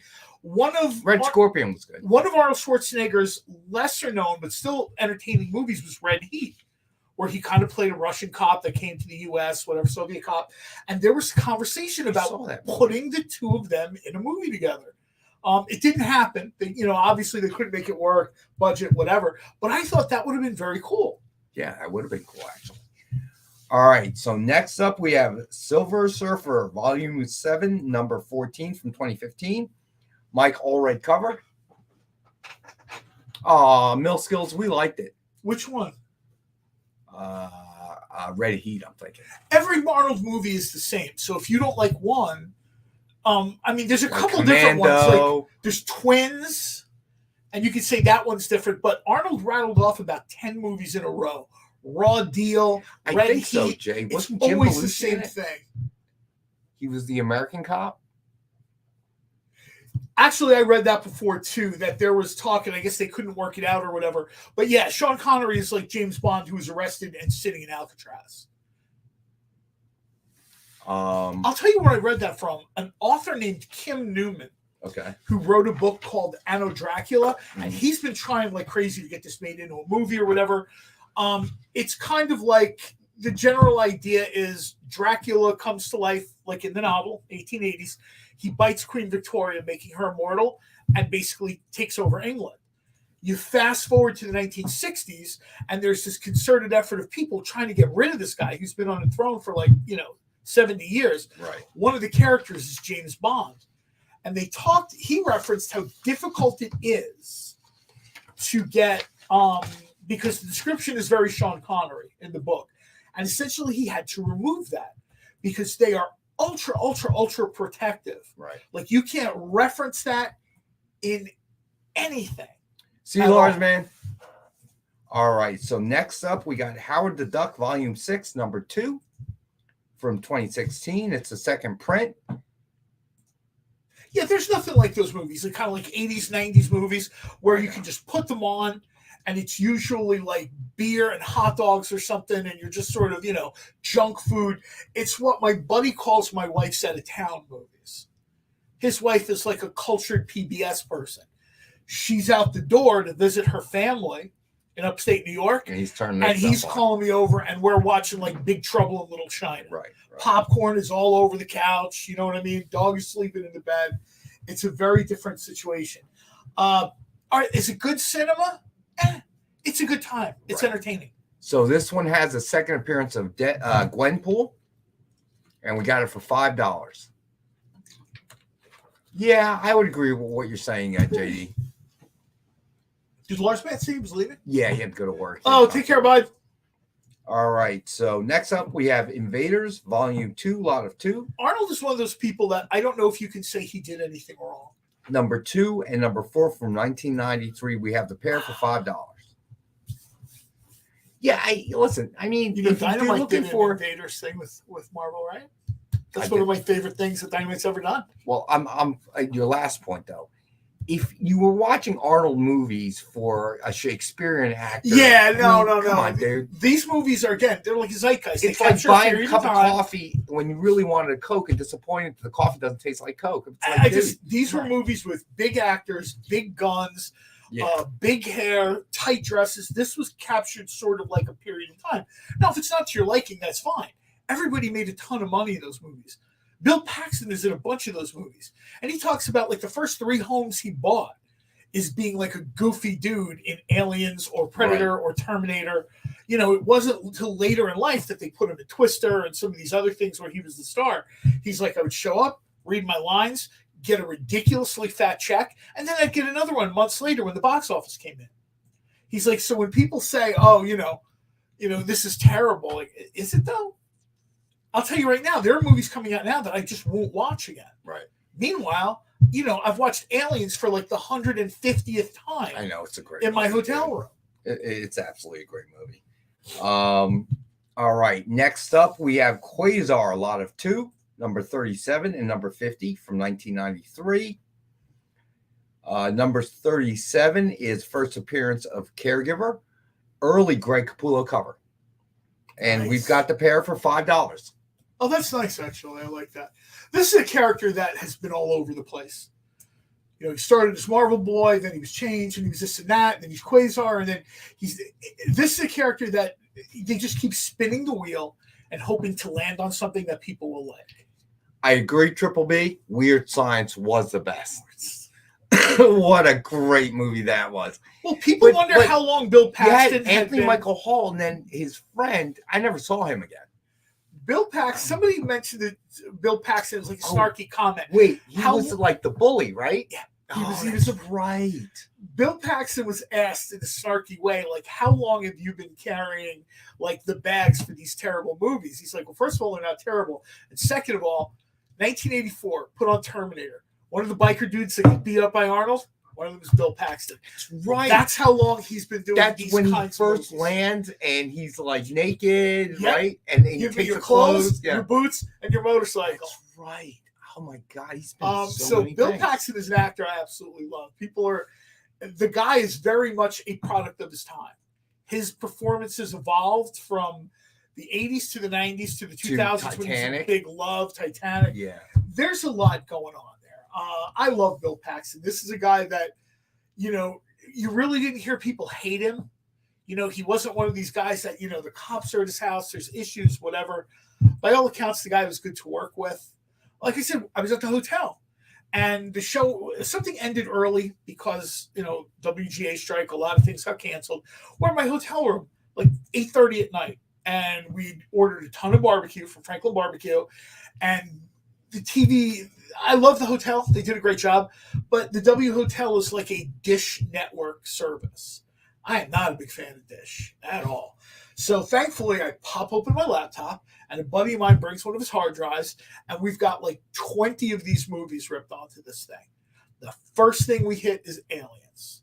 So we're sitting on beds. Between the two beds is the laptop. It's a pretty big laptop, man. It's like an 18-inch screen he had, and we're watching Aliens. And we're just eating barbecue, and we ordered like a couple buckets of beer from room service, and it was a blast. Good to go. And we'd seen this movie, you know, dozens and dozens of times. All right. So next up, we have Web of Spider-Man Annual number 3. Yes, Chet. That's the character's name. Chet Don Johnson, Yep. who loves weird science. From 1987, Newsstand Edition, Index of Spider-Man Characters. Nice. And we've got this bad boy for $5. No, Krull was bad. Krull was just bad. It was horrible. Come on, he had the Glaive. That's an actor named Ken Marshall. Yeah, Dwayne, I've already claimed that. All right. So then next up, we got Marvel Tales number 238 from 1990. Edward, you're right. In Apollo 13, when you had Bill Paxton and Kevin Bacon in the same movie, Right. they'd been in almost everything up until that point, one or both of them. There was like no degree of separation of movies that they had been in. All right. McFarlane cover, reprints Marvel Team Up number 150. We got this one for $8. I'll tell you what you should check out if you like Krull, stuff like that, cosmic fantasy or whatever. It was so bad. Is dude. Fire and Ice. You should check out Fire and Ice because Dynamite soon will be having I think it's a prequel to Fire and Ice. You can find it. I think it's like $9 on Amazon Prime. I think it's like $11 on Apple TV to buy it. And I got to tell you, that stuff is great. I'd forgotten how good it was. It was on that sort of heavy metal, cool world sort of level of. Just Krull was bad, dude. I couldn't. Why are you it was- bagging on Ken Marshall? It was just bad, dude. Remember, he had the did- glaive. He threw it. The blades came Oh out. Lord, it was so just badly written, bad acting. It was just bad all the way around. He loves the bad ones too, man. All right, so yeah, I know. Everybody Right? loves Keanu Reeves, and everybody has a favorite Keanu Reeves movie. My favorite Keanu Reeves movie is generally considered the worst, and everybody else hates it. My favorite Keanu Reeves movie is Johnny Mnemonic. I love that movie. I love Johnny Mnemonic. I People love that are like, movie. oh my That god, was that's so great. terrible. It's awful. I love that movie. I love it. Lyle, I would agree. Zardoz, Ooh, Zardoz the is fact a that little- you put him in that outfit, boom, over. It's horrible. It's like a diaper. He's got like a diaper Yes. and a ponytail. Yes, And he's it looks wearing like like a his diaper. wife's You're high absolutely right. boots. It was And he's got like a awful. Webley. Point Break's a good one. Point Break is it? I got to be honest. My favorite Keanu Reeves movie, and he's made a lot, it's still got to be Bill and Ted's because he got his start. Well, that's And what I was then going to he say. became You have the such Matrix, a you have Bill and different- Ted. Yeah, the Matrix as well. But I don't want to say that was his of the movies he made. That was my favorite. I love the Matrix. Okay, but the whole concept of it, all of it, you know what I mean. But in terms of Keanu Reeves himself, I got to go back to Bill and Ted. That movie was just phenomenal. I love the remember fact that watching. they did another one. I laughed from beginning to end the first time I saw I love the the movie. fact that they came back and did one as middle-aged men with daughters. That was like, yeah, I know. I'm like, you know what? And that's a movie that gets made because Keanu Reeves picks up the phone and says, "Yeah, I'll do it." Yeah, exactly. You know what I mean? You're right. Nobody else was like banging for that movie until Keanu's like, George okay. Carlin in it. I mean, it was phenomenal. There's All right. just- I can't even tell you how much I love that movie. All right, so next up we got Spider-Woman Volume 2, number 1 from 1993. First Julia Carpenter as Spider-Woman, and we got this one for $8. This version of Spider-Woman has gotten lost in the multiversing of Spider-Man. You know what I mean? There are so many different versions of Spider-Woman now, and somehow this version, I don't see her. Now, I'll be the first to admit, I'm always a little bit behind, but I'm looking at all this stuff over, I guess we're into the 10th anniversary of Spider-Verse now, which is why we're kind of getting end of the Spider-Verse. Is it 10 years, I think? Mhm. Maybe more. I don't remember seeing this version of Spider-Woman at all. And I'm not sure if there was something going on or they just decided, you know what? We've got, All right. even Next, in the most recent Edge of, I don't see her in this. all right. Next up, we have I Ultimate. thought I saw like that particular album for a hot second. That I variant. mean, maybe, you know what? If I missed it, like I said, I've seen it 8 times now. But to be honest, I wasn't specifically looking for her. Anybody who's seen the Spider-Verse movie, it's just like and I mean this in the best possible way, it's like a constant assault on your senses. It's like a feast for your eyes, especially if you're a Spider-Man fan. Right. Every version of Spider-Man you've ever imagineered in your head, or for those people that can draw on a sketch pad, they found a way to put it out there. The stuff you know, the stuff you don't know, the obscure stuff from some What If Volume 1 you've forgotten. All right, so this is Ultimate Spider-Man number half from 2002. It is a Wizard mail-away exclusive, and we got this one for $8. All right, so we got to take our last final break, and then when we get back, we will do a quick Rex cap. Then we will talk about New Comic Book Day. So stay with us. We'll be right back. I loved the movie. Did you know that every experience show, including some exclusive content, streams on Twitch? Check it out, twitch.tv/the_EXP. Or just scan that QR code.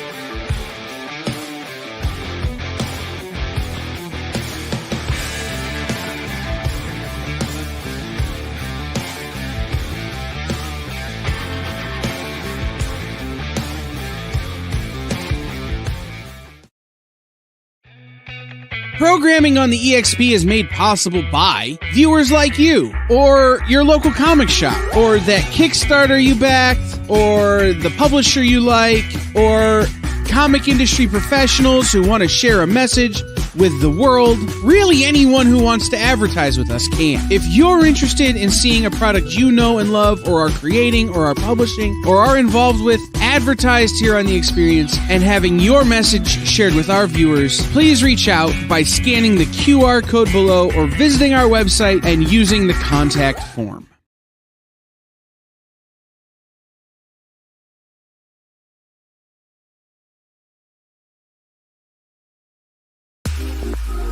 You know how when you go to Comic-Con, after Comic-Con, you go to the hotel bar, and there's a whole bunch of people playing music and dancing, and you've got Pikachu and Lara Croft Tomb Raider doing the cha-cha slide just down from Deadpool and Batman and Wonder Woman? That's every Saturday night over on the Experience Twitch channel. Join Taji Beats for the EXP Dance Party, exclusively on Twitch, twitch.tv/the_EXP.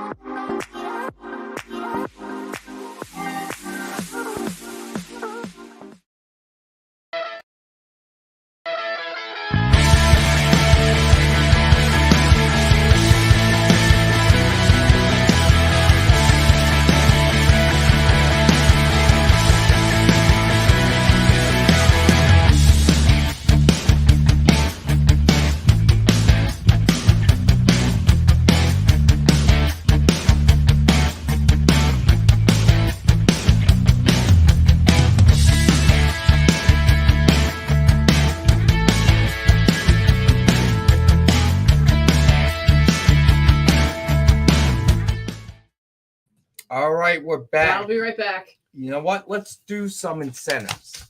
All Sounds right. good. All right. So first up, we have Amazing Spider-Man number 27, 1:100 ratio retailer incentive variant. It is the Disney 100 black and white. Yeah, JD. I'm afraid you're going to have to Vanna White those. Okay. They weren't. I'll tell you what. Let me go and see what's going on here, and Amy will continue to speak. Okay. All right. Oh, this is awkward. What were we showing off again? The 1/100 Spider-Man number 27 Disney variant. Disney variant. Let me see.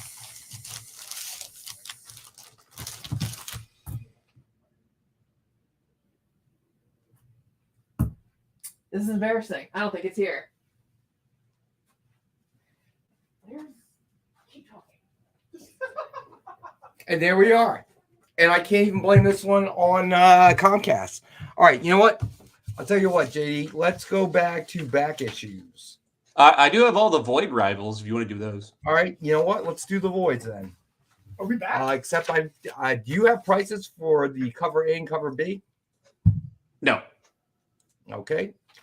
Then let's do Void Rivals number 1, the 1:10 ratio Scalera cover. There we go. All right, so this show isn't back. This would be embarrassing if people heard right. us. So this is 1:10 ratio retailer incentive, and we've got it for $10. Rex, what was uploaded online for us? What was nothing? Only the voids. Thank you, Amy. I needed to copy this. I appreciate it. Let me see if I can throw some up for you. All right. So then next up we have Void Rivals number 1, 1:25 ratio, the Darbo variant, and we've got that available for $25.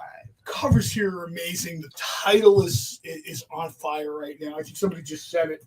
Collecting dude, what is the price on the Void Rivals number 1 cover A and cover B? And I believe we've got this at a ridiculous price, and so we're going to limit it to 2 per customer.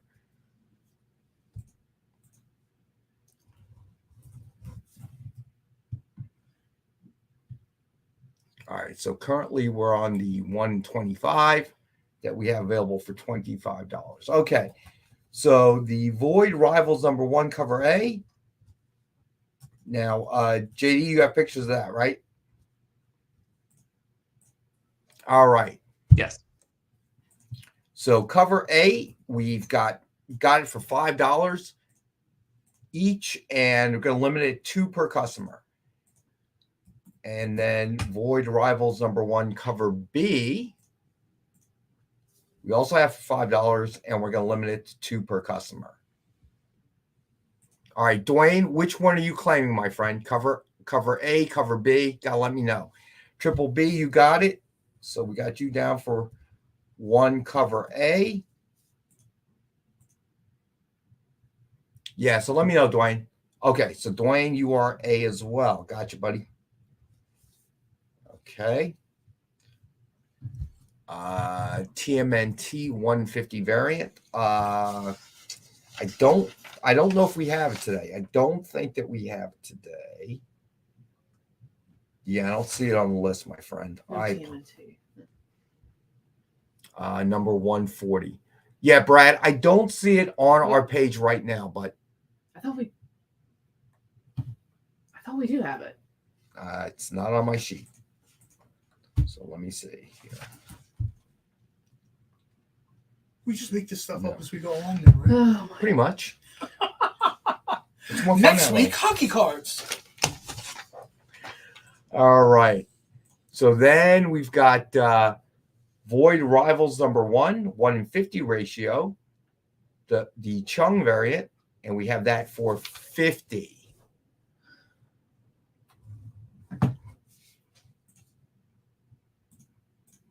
All right.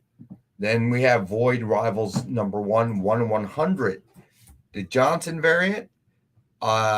Looks like there is only 1 active on eBay for $4.99, and we have it for $250. Oh, we just print those off. There's thousands of them. All right. So you know what? Let's do a quick Rex cap. All right. And here we go. As always, 10 Dynamite 10-pack reader set, 10 random Dynamite titles with a cover price of $3.99 or higher. And as always, we have it for $5. All 10 copies. Then we did Batman Lot of 3, Batman Pennyworth, Rest in Peace number 1 from 2020. The Next Batman Second Son number 1 from 2021. And Batman Special Edition Free Comic Book Day from 2021. We have all 3 books for $7. I really like the cover on that Pennyworth. Rest in peace. All right. So then we have Deathstroke, Lot of 3, Deathstroke Rebirth number 1 from 2016, Deathstroke Volume 4, number 6 from 2017, and Deathstroke Volume 4, number 48 from 2019. And we've got all 3 for $6.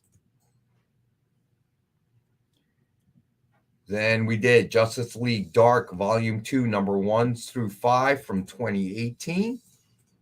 And we have this one available. Number 3 and 4 are Capullo variant covers. So 5 books in the set. And we have the whole set for $15. All right. Then we did Titans Lot of 2, Teen Titans Year 1, number 1 from 2008. And Titans Burning Rage, number 1 from 2019. And we got both of those books for $5 for the pair.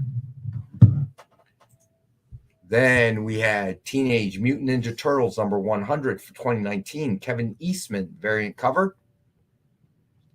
And we've got that for $6. Then we had Action Comics number 474 from 1977. And we've got that bad boy for $6.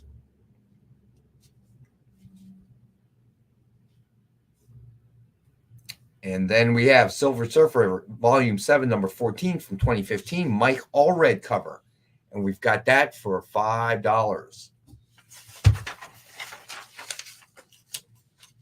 Then we've got Howard the Duck, Volume 6, number 2 from 2016, second print.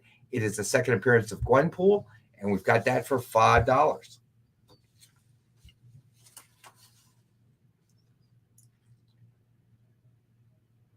Then we've got Invaders Volume 2, Lot of 2, number 2 and number 4 from 1993. And we have both books for $5. It's funny. I was telling one of our cosplayers that her cover comes out next week because she was curious. And Nick said I looked bored because I was on the phone. CJ said I'm checking the price of flights. No, I probably won't go on vacation until next month. Wow. That's a really long hiatus there. All right, so next we got Quasar, a lot of two, number 37 and number 50 from 1993. Number 37 is first appearance caregiver, early Greg Capullo cover, and we got it for $5. Dave Hoover art. Dave Hoover is a guy that we saw for a while, and then sort of, I don't want to say he dropped off, but like skill-wise, you just didn't see him. I mean, I think people come into the industry for a while and are like, oh, you know what, maybe this isn't for me. Or Dwayne, that's a good question. My answer is all of them. What movies are you going to watch on vacation? All next of them. month? Web of Spider-Man Annual number 3 from 1987. It is the newsstand edition, and we've got that for $5. Then we've got Marvel Tales number 238 from 1990, McFarlane cover, reprints Marvel Team Up number 150, and we've got that for $8. Oh, I didn't know that. TJ just put because he died. I was unaware that Dave Hoover passed away. I was not aware either. All right, then we have Spider-Woman Volume 2, number 1 from 1993. First appearance of the Julia Carpenter character as Spider-Woman. And we have that for $8. Then we have Ultimate Spider-Man Half. And it is from 2002. It was a Wizard mail-away exclusive. And we've got that one for $8. All right. Those were good times. The Ultimate Spider-Man. That was sort of like a resurgence for a lot of people when they started doing the Ultimate line. Apparently, they're bringing it back. I don't know if it's Jonathan Hickman, but one of the things I saw at the TV festival, they had like a lot of comics and stuff there.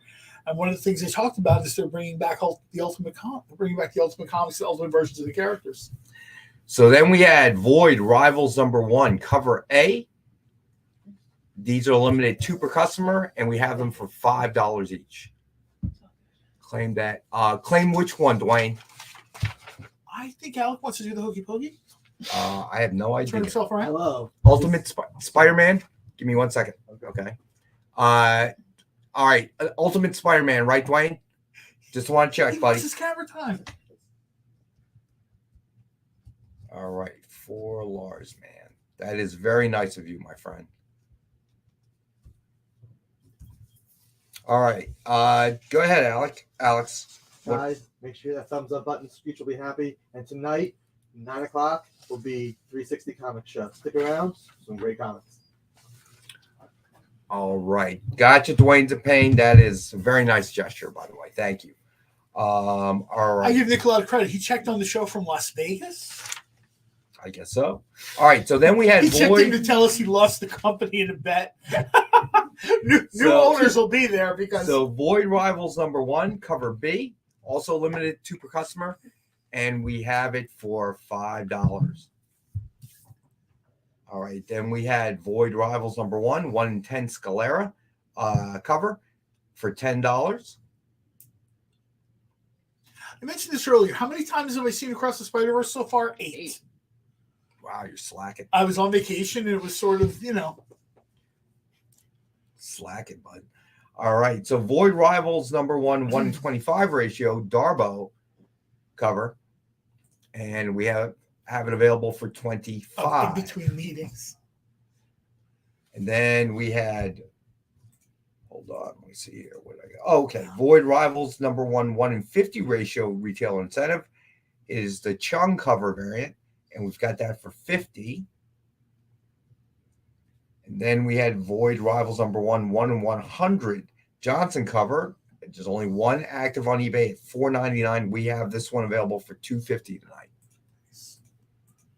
Depending on how bad the Flash is tomorrow, I might have to go see Across the Spider-Verse to sort of wash that taste out of my mouth. All right. So then we had Spider-Man number 5 from 1990. CGC qualified 9.8 is the old green label. This one is actually signed. It comes with a separate certificate from the Wizard of Cards and Comics. and we've got it for $150. So it is actually signed by McFarlane. Nick is going to come back all tan, cutting deals poolside. In Vegas, you don't ever have to leave the building, man. All right, so Amy, how we doing there? With the pictures, Mhm. I got them up. Okay, cool. All right, so we're gonna finish out, and we're gonna start with Action Comics number 1000, buddy, and then we're just gonna go through the rest of the list, JD.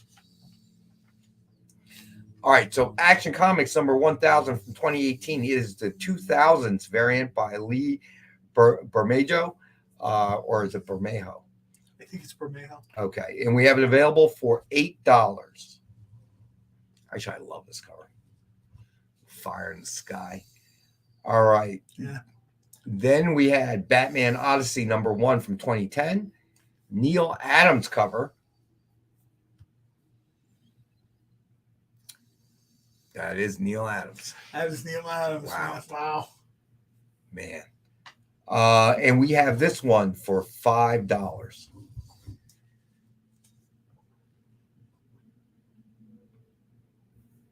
All right. Then we had Batman and the Outsiders, Volume 3, number 1 from 2019. And we got that available for $5.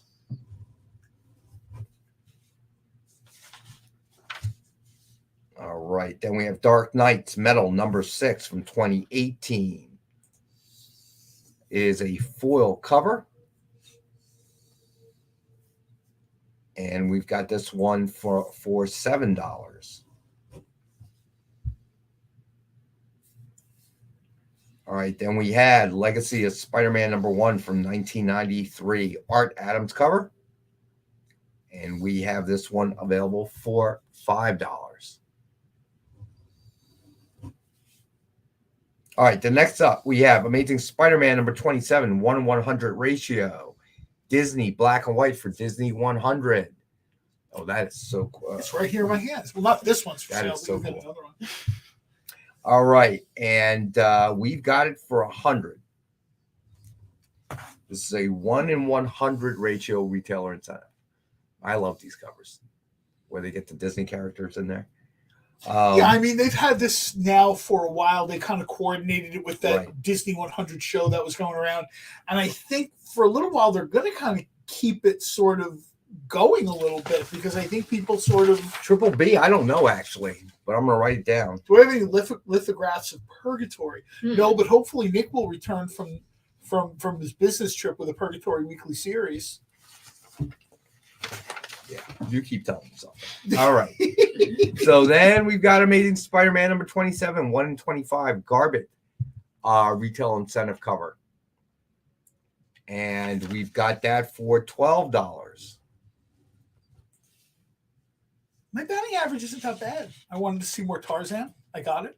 I That's wanted to true. see King Kong. I got it. That is true. I'm very happy when people are like, "I wish you could get the publisher's ear." And in my mind, I'm like, the publisher wants me out of the building. He's so tired of hearing me ask for books.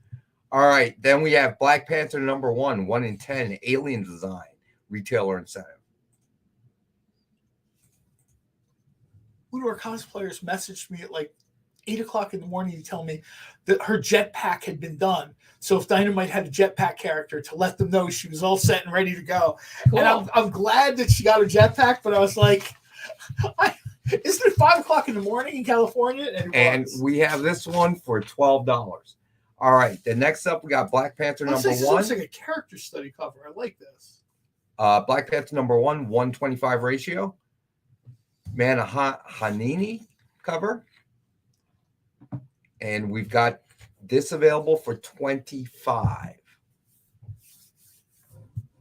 And then finally, we have Loki number 1, 1/25 ratio. Ba cover. Nice. And we have the How one many available times for is that the last thing 20. Loki sees in a fight? Yeah, right. So, all right. So, Nick, it's a bit of a somber tone this show, obviously, because of the news about overnight about John Romita Sr. Yeah, we've tried to keep it a little bit on the low-key side. So we're keeping the Rex rants and the. Oh, Nick will have his chance to talk about that on Friday. Well, I know that, but obviously. Oh wait, we're not doing our show. I'm sorry. Wow, I do need an espresso. I'm that tired. I forgot we're not doing a show because Nick needs a break. You can just expense account one. Nick won't notice the $7,000 for no label. Then he'll do it the next week. All right, so. Oh no. Triple B. Ed Weird, you're cracking me up, bud. Just rewind the show. All right, Lyle, you got it, buddy. Let me see. Now I gotta go find it, my friend. That's a nice cover. I mean, that's sort of like Batman Odyssey. You got Lyle. Quintessential Neil Adams. I'm glad to see someone pick that up. All right, so Lyle's got that one with the Neil Adams cover. Now, Lyle, that's $5. Do you want us to hold that until you build up a bigger bundle? Because I can't send media mail to you in Canada, obviously. So, I don't want to end up spending like $20 on a book you paid $5 for. Yeah, but I got you down anyway. We'll talk about that later, my friend. No worries. I've noticed in the Dynamite kitchen, I see there's like hot plates now, and somebody left a pan and a spatula out, and I feel like I'm being like subliminal. It was our buddy Marcus. Okay.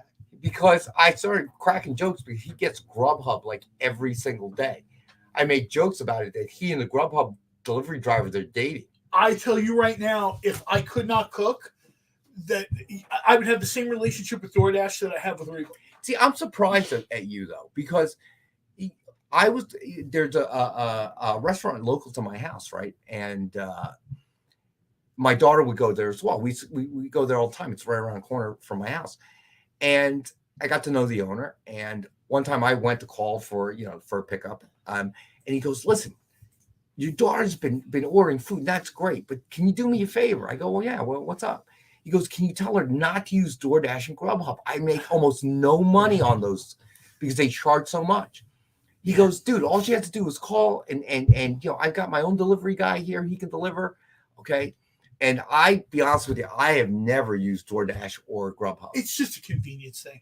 Once they turn something with an app and the app is attached to your debit card or something, it just gets too easy. Yeah, but you know what? It's the same thing about me not eating in chains as much. Oh, no. I'm trying to help the local guy. Like, I love Skylar's Hoagies, the local place. I now know the owners. They see me all the time. I got my little shopper card where if I spend $50, I get $5 off. You just refuse to cook.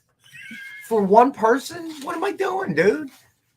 Okay, you got it, Lyle. So we'll wait until it was built up a little bit, and then we'll make a shipment because it did. I saw that it was it's $5. It doesn't make any sense to ship one book by itself that you got to pay 20 something for. I was seriously thinking of bringing a griddle and cooking out on Marcus. It was not a pizza joint.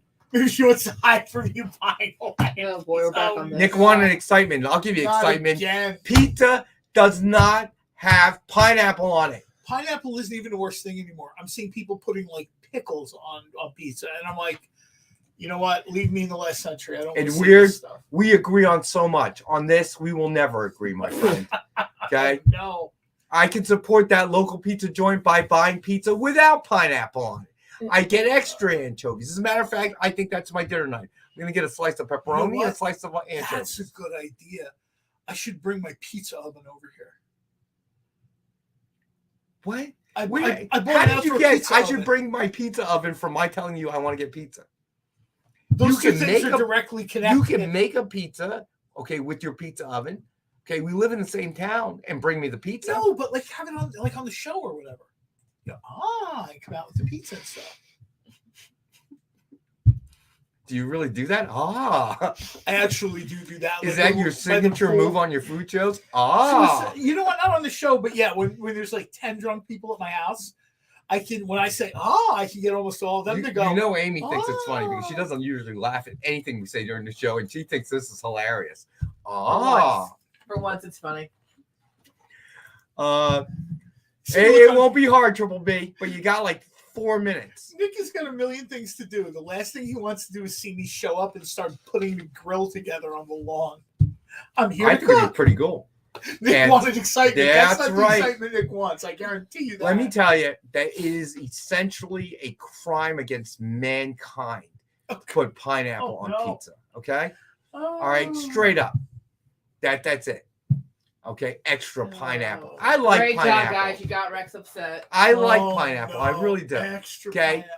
But you don't put the pineapple on the damn pizza, man. It doesn't work that way. Can you have pineapple flavored soda with pizza? Yes. As a matter of fact, I love pineapple flavored soda. Okay. But I'm not pouring it on my pizza. I'm not a pineapple guy, so don't look at me. People are putting stuff on pizza. I'm so proud of my daughter. Ranch dressing. I am so proud of my daughter in the woman she's become. Every time I see somebody but dip a I pizza did crust something in wrong ranch raising her. dressing, I'm hoping for the apes to take over. I did something wrong raising my daughter. When she told me, she said, "Yeah, Dad, I like pineapple on pizza." DNA test. In my brain, I'm like, "Get out of my house now!" No, I would send her the 23andMe thing, and I would need some kind of. Is there some sort of support group I can send her to get her, like, deprogrammed by the pineapple pizza people? Okay, thank you, TJ. You are absolutely 110% Big right. Pepperoni has a camp she can be sent to. Oh, Triple B, we're not close to the rant. We are now in the rant. Okay. It cannot be done. It cannot be done. Okay. I mean, whoever and we looked it up. It was invented not in Hawaii, but somewhere, I forget where. But I think Chicago. I don't know. What, the Hawaiian pizza? Yeah, the pineapple pizza. Pineapple and spam on pizza came from Hawaii.